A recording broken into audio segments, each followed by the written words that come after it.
बहुत सारे सिंगर्स इस बारे में सोचते हैं कि अपना स्टाइल डेवलप करना, बहुत सारे लोग कहते हैं कि कॉपी मत करो, अपने स्टाइल में गाओ। कितना कितना मुश्किल है, और मतलब कैसे क्रिएट किया जाए अपना ओन स्टाइल, कैसे डेवलप किया जाए। आई एम श्योर ये बहुत बड़ा क्वेश्चन, और बहुत सारे सिंगर्स इसका आंसर जानना चाहते हैं। नहीं, देखिए, मैंने जो बात आपसे अभी अभी कही ना कि हम गाते वक्त खुद की आवाज को सुनते हैं और तब हम कॉन्शियस हो जाते हैं, तो वो हमें नहीं करना चाहिए। हम जब गा रहे हैं तो सामने एक दृश्य होनी चाहिए। जब हम गा रहे हैं तो सामने एक इमेजिनेशन में एक स्टोरी चलनी चाहिए, और उस स्टोरी में आप वो किरदार हो। समझ लीजिए कि आप उस वहां आप हीरो, आप गा रहे हो गाना जैसा भी हो, शाहरुख खान तो है। उसमें, हाँ, उसमें आपको वो खुद को, उसमें गाने में खुद को इमेजिन करना खोल होगा। देना चाहिए। यू हाँ। Should be a part of the song. But if you start listening to your voice, एक डिस्ट्रैक्शन हो जाता है उसमें, और ऑटोमेटिकली कहीं ना कहीं आप फिर लगता है कि इसमें मैं कुछ गायकी कर लेता हूँ, या मैं कुछ इसमें कुछ अपनी आवाज से मैं कुछ एक एक्स्ट्रा कर लूं। तो उसमें क्या हो जाएगा कि you will distract the listener from the song. कई बार ऐसा होता है कि गाने को एक अच्छी सिर्फ एक एक थ्रो की जरूरत है। अब जितने महान महान सिंगर्स है, जब उनको जरूरत पड़ी तो अच्छी अच्छी क्लासिकल चीजें भी उन्होंने करके दिखाई हैं, लेकिन जब गाने में उस चीज की जरूरत नहीं होती है, it is your maturity to sing the song with heart. और जब आप चेस्ट सिंगिंग करते हैं ना, जब चेस्ट, जैसे हम कहते कहीं ना कहीं यहाँ दिल है, लेकिन नहीं, दिल तो नहीं है, फेफड़े हैं और ऑफ कोर्स दिल भी है, लंग मतलब हार्ट है, सोल सोल तो यहाँ। सो व्हेन यू सिंग, तो ऑटोमेटिकली एक अच्छी टोनैलिटी बनती है सोनिकली। अब आजकल का फैशन है और बहुत सारे के बहुत चिल्ला चीखे ऊपर ऊपर गाते हैं, लेकिन वो आप 20-30 मिनट सुनने के बाद आपके कान थक जाएंगे, आप they are not sonically not possible. तो एक एक एक रेंज होती है, एक टोनैलिटी होती है, जहाँ वो आवाज की एक साउंड होती है। तो उस चीज को मद्देनजर रखते हुए बेधड़क आप गाइए, अच्छा लगेगा, बिना चिल्लाए, बिना without sounding rash. You have to, जैसे सोनू भाई के साथ कई बार इस बात पर हम लोग मतलब डिस्कस करते हैं, और अब जो नई ट्रेंड आई है तो लोग सोच रहे काश हम इस चीज की भी ट्रेनिंग की थे लेकिन आई थिंक ओवरऑल एक वक्त आएगा जब लोगों को वो चीज समझ में आएगी कि जो चीज कानों को सूद करे ना, कानों को तकलीफ ना दे, वो है सुरीली चीज। तो they will come back to it. 100%। Trends होते रहते हैं, अलग अलग ट्रेंड्स होते रहते हैं, but they will come back to soothing voices. Right.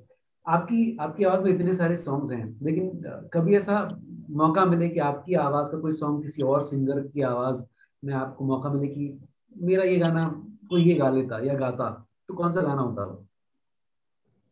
ये बहुत अजीब सवाल है, ऐसा तो कभी सोचा नहीं हो। और मैं ये भी मानता हूँ कि गाने को एक बार कोई सिंगर गा देता है ना, हाँ, तो गाने की उसका शक्ल हो जो बन जाता है। जाती है, फिर उस हाँ। शक्ल को आप जितना भी सुधारने की कोशिश करो, वो हाँ। बिगड़ ही जाता है।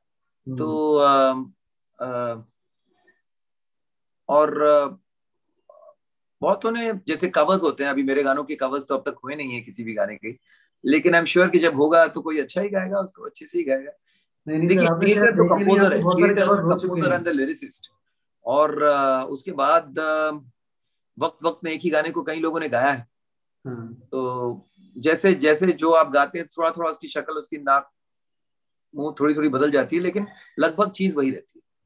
हाँ जी, हाँ जी, हाँ जी।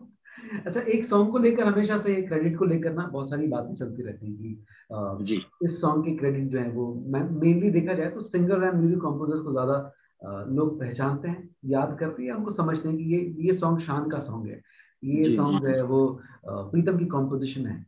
लेकिन लिरिसिस्ट को उतना तवज्जो आज भी जो है कहीं शायद थोड़ा सा पीछे दिखता है। किस तरह से देखते हैं इस चीज को आप? नहीं, ये बात बहुत गलत है, ये बात बहुत ही दुखद है, क्योंकि एक गाने के पीछे जो गाने को लोकप्रिय, या गाने को सदाबहार, लोकप्रिय अलग बात है, वो तो पॉपुलर होता है थोड़ी देर के लिए, लेकिन जो सदाबहार गाना होता है वो कहीं ना कहीं उसकी लिरिक्स की वजह से ही होता है। किसी की मुस्कुराहटों पे हो निसार, किसी का दर्द मिल सके तो ले उधार, किसी के वास्ते हो तेरे दिल में प्यार, जीना इसी का नाम है। अब सबको पता है कि ये कॉम्पोजिशन जो है, ये शंकर जयकिशन जी का है, मुकेश जी की आवाज है, राज कपूर जी ने इस गाने को गाया है। लेकिन शैलेंद्र जी के बारे में शायद कुछ लोग, लेकिन इस गाने की अगर कोई फर्स्ट क्रेडिट होता है तो वो लिरिक्स पे जाता है ना। इतना प्यारा फिलॉसफी। तो ये बात बहुत जरूरी है कि हम हमेशा हमारे गानों में लिरिक्स को बहती हवा सा था वो, उड़ती पतंग सा था वो, कहाँ गया उसे ढूंढूं। तो ये स्वानंद जी ने लिखा है और स्वानंद जी को इसके लिए नेशनल अवार्ड भी मिला है। लेकिन ऐसे बहुत कम गाने होते हैं जहां आप लिरिसिस्ट को गाने से जोड़ लेते हैं, तो ये करना बहुत जरूरी है। और स्पेशली जो गाने में लिरिक प्रधान गाने हो।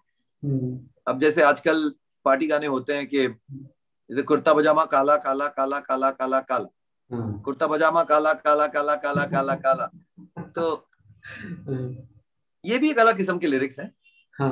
ये भी हम जानना चाहेंगे कि किसने लिखा ऐसा गाना। किसने लिखा है, उसकी क्लास लगाई जानी चाहिए।